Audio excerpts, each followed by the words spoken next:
खुलुमबाय स्टुडियोआव आं उदांस्रि मुसाहारि मोनसे दुखुनांथाव खौरां गारि जाब्रबथायजों सिमेन्साफुरि सेनियर सेकेन्डारि फरायसालिमानि इंराजि बिफाननि लेङाइ बिबुंगोरा बिजय औवारिया हरखाबै बे बुहुमखौ नागारनानै थाङो। नंगौ मैया मोनाबिलिनि 5 रिंगायाव सिमेन्साफुरियाव हरखाबै गारि जाब्रबथायजों सिमेन्साफुरि सेनियर सेकेन्डारि फरायसालिमानि इंराजि बिफाननि लेङाइ बिबुंगोरा बिजय औवारिया रुंसारि जायो। बिथांनि हरखाबै रुंसारि जानायखौ फरायसालिनि गोरायुं फोरोंगिरि मावफारिया आरो फरायसाफोरा दुखु मोननाय फोरमायदों। धेमाजि जिल्लानि सिङाव थानाय सिमेन्साफुरि सेनियर सेकेन्डारि फरायसालिमानि इंराजि बिफाननि लेङाइ बिबुंगोरा आरो मोनसे समनि धेमाजि जिल्ला एबसुनि बारग' नेहाथारि लोगोसे समाज सिबियारि बिजय औवारिया फरायसालिनिफ्राय न' फारसे फैफिनबाय थानाय समाव मैया मोनाबिलिनि 5 रिंगासो समाव सिमेन्साफुरि पुलिस थानानि लांगोना मोखाङाव हरखाबै मटर साइकेलनि जाब्रबथायजों रुंसारि जायो होनना मिथिनो मोननाय जादों। বৰ পৰিতাপৰ দুৰ্ভাগ্যৰ বিষয় কিনো কম আৰু এতিয়া মানে ক'বলৈ এতিয়া ভাষাই বিচাৰি পোৱা নাই। এই ডেকা অৱস্থাতে ল'ৰাটো আমাৰে ষ্টুডেণ্ট একালত আছিলে, ষ্টাফো আছিলে, বহুত ব্ৰিলিয়েণ্ট আছিলে ল'ৰাটো। আমাৰ ইয়াত ইংলিছ ডিপাৰ্টমেণ্টত PGP টিচাৰ হিচাপে তেওঁ এপইণ্টমেণ্ট 10 চনত দিছিলোঁ, 2010 চনত। এতিয়া চাকৰিটো তেওঁ ৰেগুলাৰাইজ হোৱা প্ৰায় 3-4 মাহমান হৈছিলেহে। হঠাতে কালি তেনেকুৱা ঘটনাটো মটৰ চাইকেল এক্সিডেণ্ট হৈ ঢুকাই থাকিলে। তেওঁ আছিলে বিজয় औৱাৰী, আমাৰ ইয়াৰে চিমেন্সাফুৰিৰ স্থানীয় ল'ৰাজন বহুত যিকোনো ক্ষেত্ৰতে সামাজিক ক্ষেত্ৰতে হওক বা যিকোনো ক্ষেত্ৰতে কামে কাজে সকলোতে এক্টিভ আছিলে। তেওঁৰ অনুপস্থিতি আমাৰ চিমেন্সাফুৰিবাসীৰ এটা মাৰাত্মক ক্ষতি হৈ ৰ'ব বুলি মই ভাবিছোঁ। তেনেকুৱা হৈ গ'ল। আমি এতিয়া মুখৰ ভাষা নাই আমাৰ আচলতে ক'বলৈ, ইয়াত কেমেৰাৰ আগত আমাৰ মাত কথা ক'বলৈ এতিয়া মন যোৱা নাই, বেয়া লাগিছে। আমি ইমানেই আৰু এইটো আজি দুখেৰে প্ৰকাশ কৰিছোঁ। কালি সন্ধিয়া 5 বজাত আমাৰ চিমেন্সাফুৰি ছিনিয়ৰ ছেকেণ্ডাৰী স্কুলৰ ইংৰাজী বিষয়ৰ শিক্ষক বিজয় औৱাৰী, তেওঁ বাইক এক্সিডেণ্টত চিমেন্সাফুৰি থানা তিনিআলি চিমেন্সাফুৰি থানাৰ সন্মুখত এক্সিডেণ্ট হৈ তেওঁ কালি ঢুকাইছে। আৰু তেওঁ মোৰে ছাত্ৰ আছিলে, ইংৰাজী বিষয়ৰ আছিলে। আৰুনো কি ক'ম, আৰু কোৱাৰ ভাষা নাই, তাকে কৈছোঁ। মই বাখৰত হৈ পৰিছোঁ। মই এইখন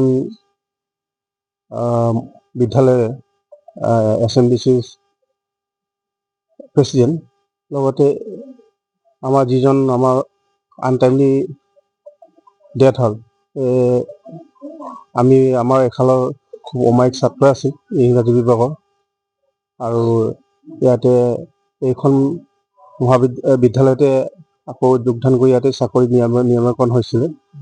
কালি নিজৰ কৰ্তব্য পালন কৰি ঘৰলৈ গৈ থকা অৱস্থাতেই আমাৰ চিমেন্সাফুৰি থানাৰ সন্মুখত আনখন বাইক খুন্দা মাৰে আৰু মেডিকেল গৈ নাপালেহি। বেছি নকওঁ, খুব দুখ লাগিছে। আৰু খুব অমায়িক ছাত্ৰই আমি ফলত নিজে পঢ়া ষ্টুডেণ্ট কাৰণে আৰু বেছিকৈ দুখ লাগিছে। আৰু বেছি নকওঁ। আমাৰ কাৰণে খুব মৰ্মান্তিক এটা খবৰ। আমি হঠাতে এনেকুৱা এটা দুখৰ খবৰ পাম বুলি আমি কোনো কল্পনাই কৰা নাছিলোঁ। তাক অকালতে হেৰুৱালোঁ আমি। আচলতে চিমেন্সাফুৰি মহাবিদ্যালয়ৰ এজন ছাত্ৰ আছিলে, আৰু মই সেইখন মহাবিদ্যালয়তে অধ্যাপক, আৰু আমাৰ ছাত্ৰৰ উপৰিও আমাৰ কলিগ হিচাপে আছিলে। খুব অমায়িক ল'ৰা। আচলতে মৃত্যুৰ পিছতে আমি গুণবোৰ বেছিকৈ বুজি পাওঁ, নহয় জানো? তথাপিও মই আজি ক'বই লাগিব, এইখিনি মুহূৰ্তত তেওঁ আত্মাৰ সদ্গতি কামনা কৰি, যে সি আগৰণুৱা সকলোতে ইংলিছৰ ল'ৰা, খুব এক্সপাৰ্ট। যিকোনো কাম, কলেজৰ হ'লে যিকোনো কাম সি আগভাগ লয়। আমাৰ মহাবিদ্যালয়ৰ লগতো পৰিয়ালৰ দৰে এতিয়াও আছিলে সি, যদিও এই কনিষ্ঠ মহাবিদ্যালয়ত সি জইন কৰিছিলে। গতিকে শোকৰ চাহ পৰিছে আমাৰ সকলোৰে, এটা মচিব নোৱাৰা এটা ইতিহাস হৈ ৰ'ব সি। আৰু সমগ্ৰ অঞ্চলতো সি এটা আগৰণুৱা। সি সাংস্কৃতিক দিশটোতো গাঁৱৰ কাৰণে সি আমাকো আমন্ত্ৰণ কৰে, সংস্কৃতিৰ কাৰণে যিখিনি কিবা কিবি পালন কৰিবলগীয়া উৎসৱ পাৰ্বণ এইবিলাকতো আমাক আমন্ত্ৰণ কৰিছিলে। গতিকে আমি তাক খুব ভালকৈ পাইছিলোঁ। গতিকে এটা আমাৰ কাৰণে দুখৰ খবৰ। আজিৰ দিনটোত এনেকুৱা এটা খবৰ যেন আৰু নাহক, এইটোৱে বিচাৰিছোঁ আমি। আৰু তাৰ আত্মাৰ সদ্গতি কামনা কৰিছোঁ। এইখিনি কৈছোঁ আজি। ধন্যবাদ থাকিলে।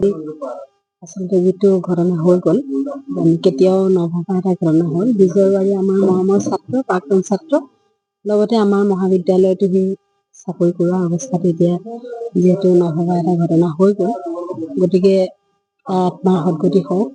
আমি এনেকুৱা দুখ সহ্য কৰিব নোৱাৰা দুখ নাহক। সকলোৱে যাতে তাৰ যিটো অৱস্থা এনেকুৱা এটা যে হ'ল, ভৱিষ্যতে সকলোৱে সতৰ্ক হওক। আমি এনেকুৱা কাৰোৱে নহওক সেইটোকে কল্পনা কৰিছোঁ। এজন মেধাৱী ছাত্ৰক হেৰুৱাই আজি আমাৰ দুখন মহাবিদ্যালয় এটা মৰিশালীত উপনীত হৈছে। আমি এই মহাবিদ্যালয়ৰ অধ্যক্ষ ছাৰে কৈছে যে মোৰ সোঁহাতখন হেৰুৱালোঁ। সঁচাকৈ আমি তাক খুব কৰ্মপটু হিচাপে পাইছিলোঁ, অমায়িক ছাত্ৰ, মৰমীয়াল। গতিকে বিজয় য'তে থাকক, শান্তিৰে থাকক, এইখিনিকে কামনা কৰিছোঁ।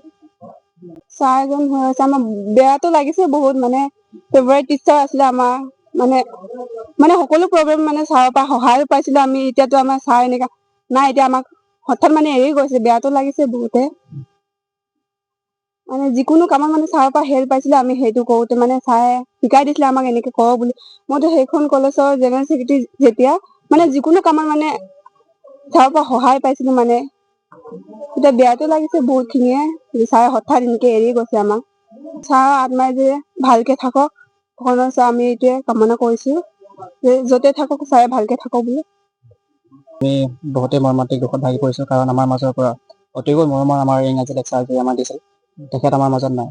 সেইটো কাৰণে আজি হয় মানে বহুত বেয়া লাগে, কিন্তু এতিয়া মই বিশেষকৈ মানে দেখুৱাই দিব নোৱাৰোঁ। কি কৰিম, আমাক এনেকুৱাকৈ তেখেতে উৎসাহিত কৰিছিল, এনেকুৱাকৈ আমাক তেখেতে দিহা পৰামৰ্শ দিছিল আগবাঢ়ি যাবলৈ আমাৰ জীৱনত। সেইখিনি অতুলনীয়, বহুত অতুলনীয়, আৰু সেইখিনি আমি কেতিয়াও পাহৰিব নোৱাৰোঁ। আৰু তেখেতে এতিয়া য'তেই আছে বা যেনেকৈ আছে, তেখেতৰ আত্মাই চিৰশান্তি লাভ কৰিবৰ কাৰণে তেখেতৰ আমি ভগৱানৰ ওচৰত তাকেই কামনা কৰিছোঁ।